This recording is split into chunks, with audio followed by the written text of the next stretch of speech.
नमस्ते सबैजनालाई। आज चाहिँ म आलु पराठाको रेसिपी लिएर आएकी छु।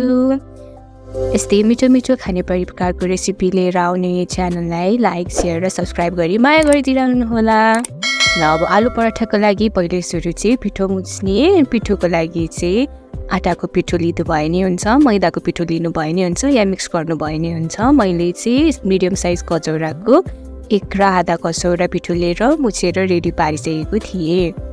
अनि त्यहाँबाट चाहिँ अब आलु पराठाको लागि 4वटा ठुलो साइज आलुलाई उसिनेर चाहिँ यो चाहिँ ग्लासले थिचेको हो। यसमा चाहिँ आधी चम्चा सानो चम्चा नुन राखेर अनि धनियाँ अनि त्यहाँबाट खुर्सानी थोरै राखेर मात्रै रेडी पारेको हो। यो चाहिँ व्रतमा चोखो खाने भनेर चाहिँ बनाएको भयो। तपाईँहरूले चाहिँ यसमा प्याजहरू राख्नु भयो नि हुन्छ। अब आलु पराठाको लागि रोटी बेल्ने अनि मिडियम साइज जस्तो भइसकेपछि चाहिँ अघि नै हामीले बनाएको आलु चाहिँ यसमा स्टफ गरिदिने। अनि स्टफ गरिसकेपछि चाहिँ रोटीलाई बेर्ने। अनि बेर्दाखेरि चाहिँ हाम्रो यस्तो खालको सेप हुन जान्छ, झन्डै झन्डै मोमोको जस्तै देखिन्छ। अब त्यहाँबाट चाहिँ पिठो लिने अनि पिठो मजाले दलेर फेरि रोटी बेल्ने। यदि तपाईँहरूलाई बेल्दाखेरि चाहिँ गाह्रो हुन्छ, बेलनमा पिठो टाँसिन्छ त्यस्तो हुन्छ भने चाहिँ अलिक पिठो मजाले दल्नु भयो भने चाहिँ बेल्नलाई सजिलो हुन्छ।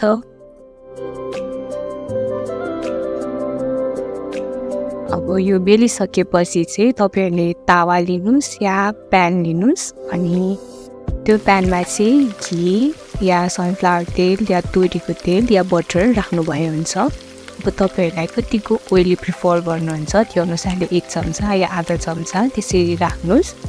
र त्यो राखिसकेपछि चाहिँ तेल तताउन दिनुहोस् र तेल तातिसकेपछि अघि हामीले बेलेको रोटी राख्ने। अब यो छोप्नको लागि चाहिँ रोटीलाई चाहिँ अर्को साइडमा पल्टाइसकेपछि मात्र अनि लो फ्लेममा राखेर चाहिँ छोप्नु होला। त्यही चाहिँ बेला बेलामा चेक गर्नुपर्ने हुन्छ, नत्र भने रोटी डढ्न सक्छ। अनि फर्काइराख्नु होला। त्यतिन्जेलसम्म चाहिँ हाम्रो अर्को पराठा बन्दैछ।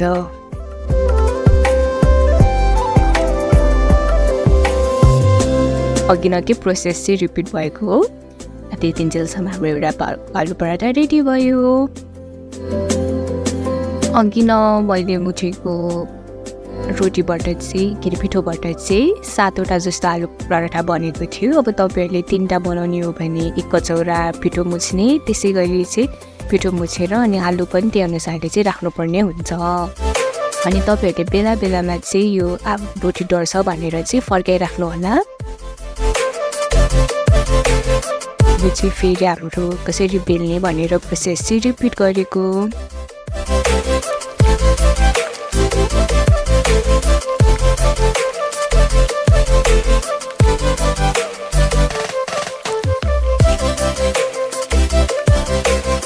मैदाको त्योसँग पनि एकदमै मिठो हुन्छ र आटासँग बङ्गो चाहिँ मिठो पनि हुन्छ र हेल्दी पनि हुन्छ। र हाम्रो यसरी आलु पराठा चाहिँ रेडी भयो। अब यो चाहिँ तपाईँले के छ अचार दही त्यससँग पनि खान सक्नुहुन्छ, बटर। अनि अचार चाहिँ मैले पहिले रेडी पारिसकेको थिएँ, जुन हाम्रो साग अचारको रेसिपीमा पनि देख्न सक्नुहुन्छ। Thank you.